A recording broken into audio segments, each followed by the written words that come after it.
Hi there, it's me, Bug. This is the first episode of a new series I'm trying out. It's called WCUE Commentary. I know, so creative. In this episode, we will be unpacking the experienced drama and how quickly it escalated. Let's get to it.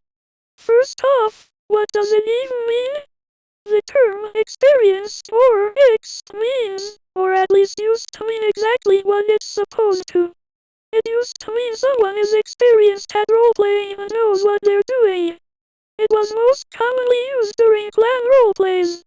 People would put EXP in their name and or bios to signify they had a lot of general information about the books, how clans work, what different roles do, etc. This was completely okay and safe. But if it remained this way, you wouldn't be watching this video. That brings me to our second topic. What happened to the term and why is it problematic now? Well, it all started when people began using the term to exclude other players from joining their roleplays. They would advertise for anti-inexp roleplays, and anyone who tried to join that didn't read the books or know a lot about clans couldn't even try to join. This was sad, but it was never that problematic, because it just encouraged people to study up about the clans so they could join these roleplays. But it started getting worse and worse. Over time, it became less about them reading the books. It started to become about how they roleplay, and even how their morphs look.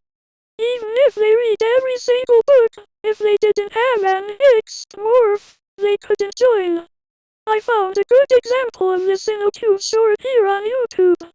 The short was accurate and harmless, simply showing different kinds of WCUE roleplayers. At least, it was harmless until they showed the attention-seeking inexp. The morph was tan with blind eyes and candy cane socks, which is actually something I've seen a lot of sweet newer players wear. The creator claimed they make everything about them, are dramatic, and make scenes. That might be true for some players, but it's definitely not just new ones. I find this extremely disrespectful towards new players, even if this was satire and the creator isn't a bad person. This is just one example, but there are many, many similar cases to this. With all of this disgusting drama happening, the WCUE devs decided it'd be best to block the term. So they did.